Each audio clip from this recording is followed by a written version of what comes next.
Town of Tyngsborough Commission on Disability. This is Monday, February 10th, 2025. We are going to have an informal meeting without any votes because we do not have a quorum. But if we could just go around the table and introduce ourselves. Hi, I'm Tricia Sicard from Tyngsborough. Rayanne Jasek. Sean Woods. Assistant Town Manager Kat Foster. So we will not vote on the minutes. They've been distributed, and corrections have been made, but we won't take a formal vote on those. We're looking to have a membership update that we're going to increase to 7 members of our board, and Chief Woods is here as one of those people, and also want to welcome Tricia. Thank you. She's a new member. And do we still have one more member who? So yes, we have soon to be 2 vacancies currently that we'll be looking to fill. So if anyone in the community is interested, please contact myself in the town manager's office, Kat Foster. I'd love to talk more about this opportunity. Or if you know anyone that would be interested, that feel free to come in town hall. My email is kfoster@tyngsboroughma.gov. Thank you. So one of the things we've been working on with the Council on Aging is Dementia Friendly Initiative, which is an initiative through the state of Massachusetts to become a dementia-friendly community. And this committee is a subcommittee of the Commission on Disability. Right now, there are several members that have started working and brainstorming and talking to people about what might be done here. One of the things that they're looking into actively at the moment is starting a memory cafe, with the idea that in the good weather, they would meet at the new Ironwood Park. And they're looking to have something so that a memory cafe typically has caregivers that can meet together, and then something for the people, citizens with dementia would be able to participate in. And so they've been looking to put together maybe some activities that could be done with the participants in this rich outdoor environment. One of the things they're looking into is the AARP Community Challenge Grant. And I believe Margaret Reppenhagen said she was going to be in touch with you, Kat? She has not yet. She is not yet. Okay. So they may be still gathering information, but I recommended to them that before they tried to do a grant themselves, that they touch base with you, make sure that we're not overlapping through the town of who's going for which grants and that kind of thing, and also for your expertise in grant writing, because no one on the current committee has that. So they had different ideas, maybe putting up some waysides that have activities that really anybody could do, but thinking specifically of those members. I also passed on a survey that was done in 2020 regarding this, which was when we had the first initiative, and that was then COVID and all of those things happened. But I passed on all of that information to the committee, and I think the committee is still growing and building. And I just met Samantha today, who is the outreach coordinator on Council of Aging. And do you have anything to add that you've heard about what's going on? I personally haven't heard a lot. I reached out to Jackie personally before I had this position at the end of the summer, because I've been taking care of my parents for 5 years, and they both have dementia. And then I took on the vacancy for the outreach coordinator role, just given the experience I have. And it's something I have, really strong interest in, especially like I think no matter what your political feelings are, we're at a time where communities need to be providing more support where federal programming is questionable. And in 2030, the population over 65 is going to outnumber population under 18. And dementia is like an aging condition, really. So it's something I'm really interested in hearing more about, how I can get involved myself. So I have a couple of names and numbers that offline I can share with you of who to contact. And I think, were you saying that you were interested in that as well? Tricia, did I haven't miss said, it? but Okay. I am interested in hearing more about it, yeah. Okay, okay. So, but it's something that we're doing, the two groups are working very closely together. But they've got a couple people that have just gotten off and running, so hooray for that. That's wonderful news. And I absolutely agree with you. We need, no matter what happens at government levels, be it state or federal, we need grassroots in the community to get those funds where they need to go and where they're going to be useful to our community. And I think that's always what we're trying to do, whether it's the Commission on Disabilities, the Council on Aging, whatever group it is here in town. So that's it for Dementia Friendly. I lost my agenda. What's Door, the handicap door opener. Oh, the handicap door opener. Yes, that's me. So we did contract with a vendor to add a handicap door opener to the children's room entrance of the library, and then as well as the veterans door as well. So that's exciting. I believe Yes. the next month or so, that project will be complete. That's wonderful. The member reports, Council on Aging. So I did attend their last meeting, which was, because of holidays and snow days, it did not get advertised far enough in advance. So again, it was a no vote meeting. But that's where the Dementia Friendly group gave me some updates. The update that or the thing I have is, I mentioned to them to be cautious about their newsletter. They do a wonderful, wonderful newsletter with all kinds of information in it. And it's very colorful and it's very attractive.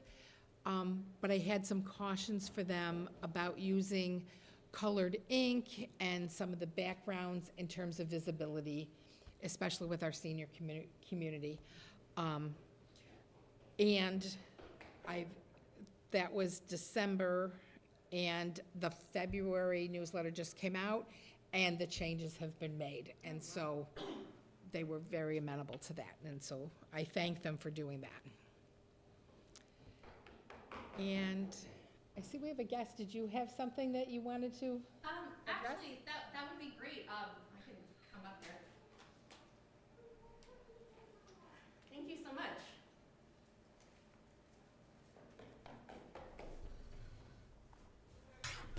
So it's on, okay. My name is Lily Foss. I'm a fair housing advocate with the Fair Housing Program at Community Teamwork in Lowell. I am here, I go to a lot of municipal meetings, but I try and go to a lot of Commission on Disability meetings because we work with folks who are experiencing housing discrimination. And far and away, most of the people who come to us for direct client service are folks who've been discriminated against because of a disability. So we are working right now on a grant focused around healthy aging and housing as health, because we know that housing instability is so common in seniors, and the need for a disability accommodation gets much higher. The need for somewhere that they can easily use something like disability income or social security income to pay their rent gets much higher, and we know that the effects of housing instability can be so hard on seniors.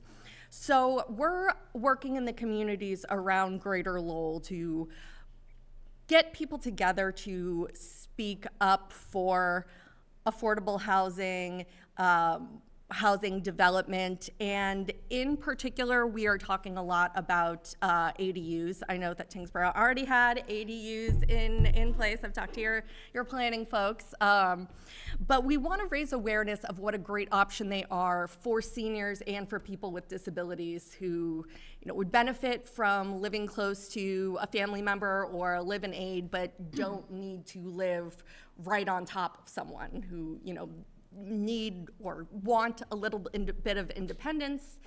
And there's actually the home modification loan program. It has gotten more funding from the state. That was an existing program where if you need a disability modification to your home, but you can't afford it, you can apply for a loan from the state. It's an interest-free loan, and it only has to be paid back when the property is sold or transferred in some way.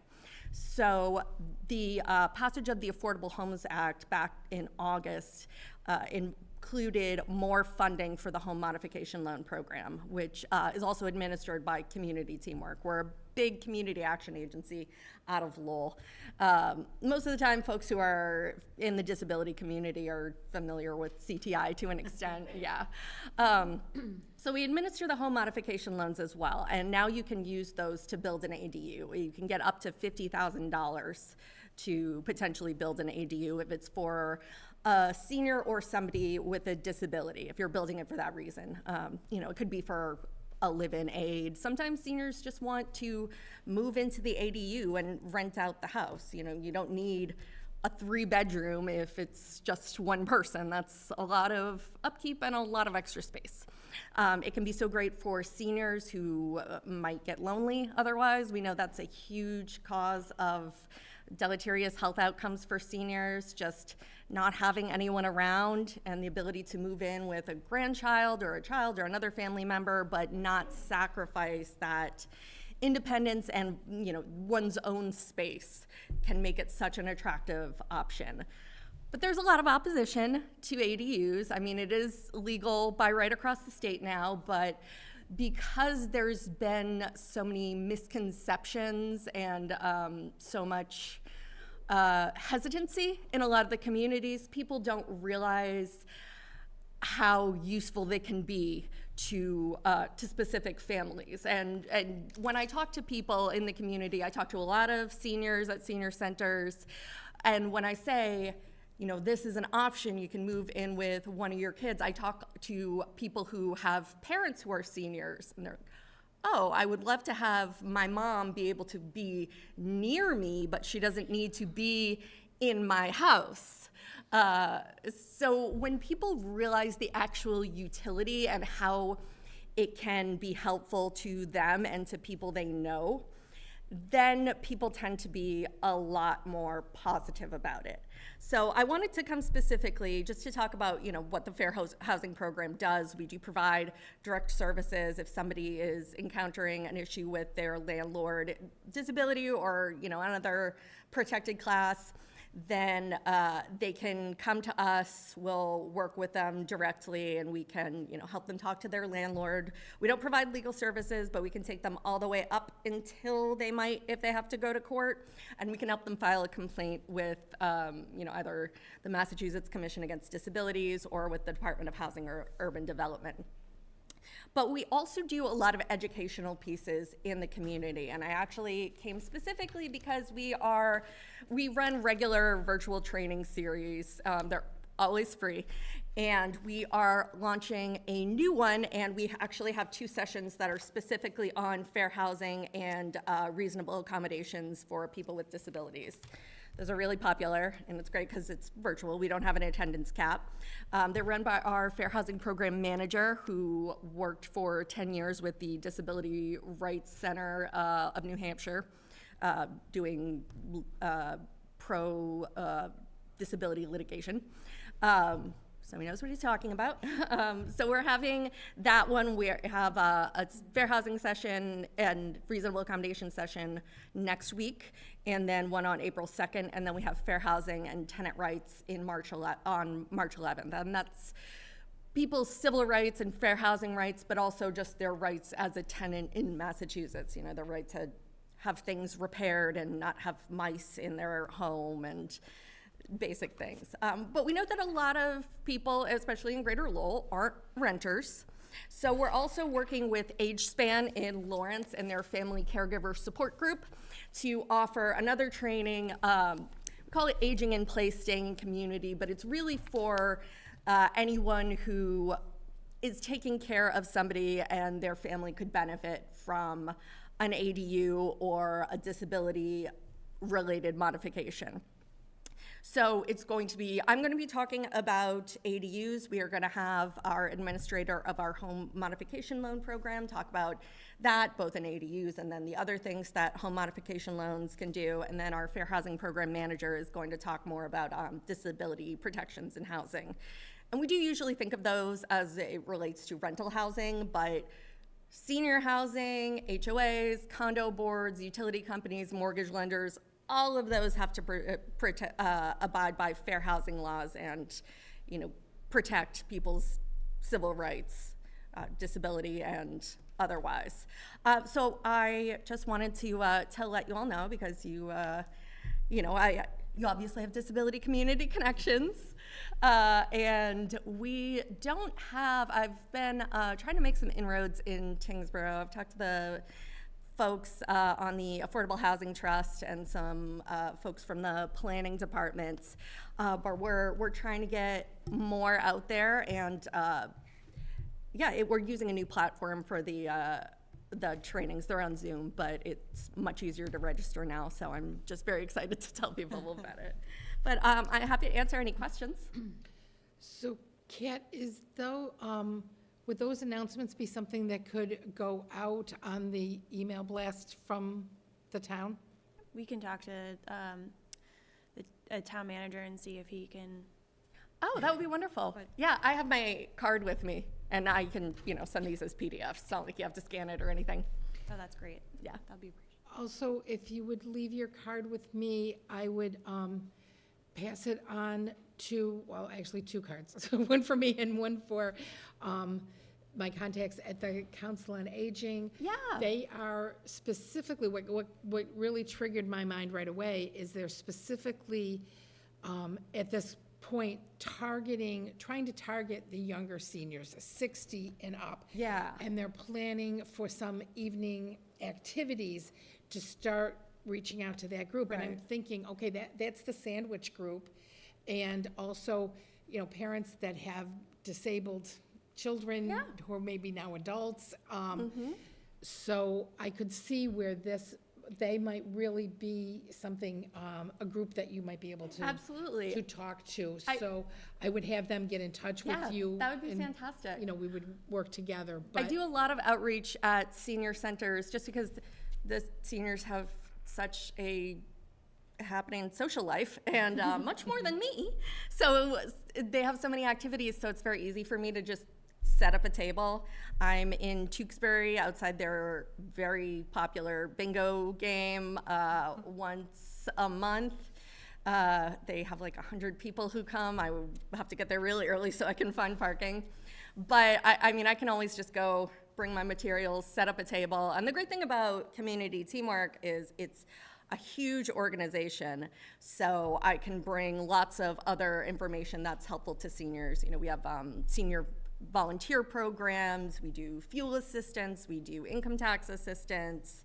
So a lot of different programs that are helpful for the senior demographic. And everyone is like, you're going to the senior center, take my flyers.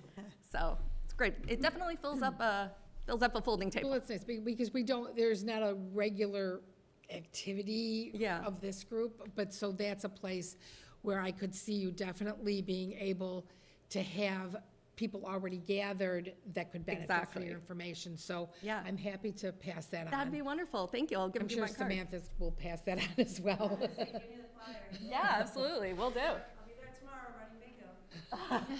Do you all have like 100 people that, it is, We have about 55 to 75.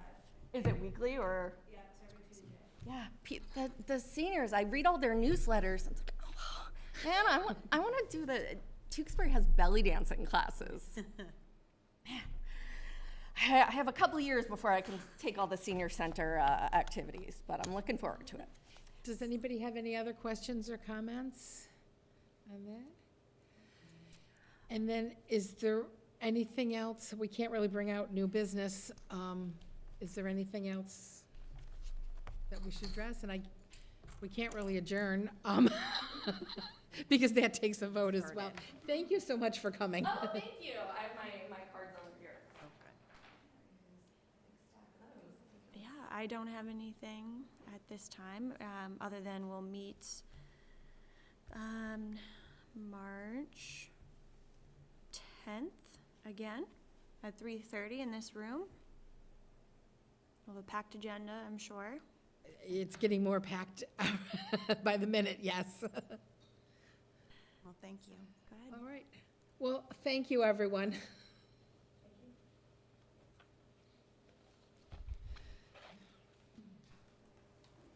We're all set, George.